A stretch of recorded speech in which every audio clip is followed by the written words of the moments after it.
Now, you heard updates from U.S. Attorney Mike Hurst yesterday regarding the case and investigations involving hundreds of undocumented immigrants hired by poultry plants in Mississippi. But where are those families 1 year later, with today being the 1 year anniversary when ICE executed search warrants at the work sites? 12 News' Alex Love caught up with one family whose cry was heard across the nation. He joins us in studio now with their plea for mercy. Alex?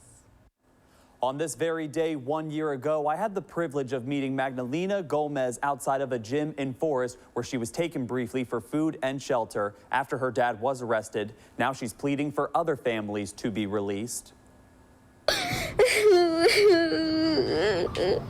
Even while fighting back tears, Magdalena Gomez of Forest in 2019 had the courage to beg immigration authorities to release her dad while she depended on strangers that day for food and comfort. Governments, please put your heart. Let my parents be free with everybody else, please. Don't leave the child with cryiness. Today, Magdalena is now 12 years old, reunited with her dad back in November. When I caught up with her family in Forest, emotions are still on edge. He knocked on the door, and when I saw he was standing over there right beside me, and I was so happy when I saw him again. I was crying because I missed my dad so much.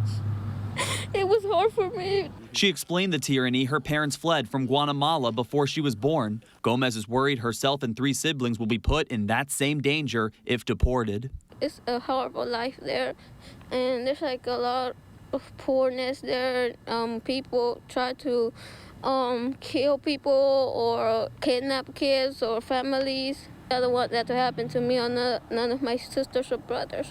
Since his release, Magdalena's dad, whose name is Andreas, has to travel for part-time work in construction, but it's still a struggle to keep up, forcing them and others to rely on donations for food and rent. 1 year later, a lot of help for families is still needed. The women can pay their own bill where they live. Some women got kicked out of their house. They don't know where to live and have to go somewhere else. After a whole year, other children caught up in this still suffer mentally due to separation. We spoke to Angelina Pablo, who wished to not show her face, and her 9-year-old daughter, Jessica, about the absence of her dad, Salmon Diego Alonso, who still sits in a detention center in Louisiana. Whenever someone comes knocks on the door, she runs out of bed, say, "Mommy, my daddy's here, my daddy's here." And when she sees not her dad, she stresses out and she runs back crying.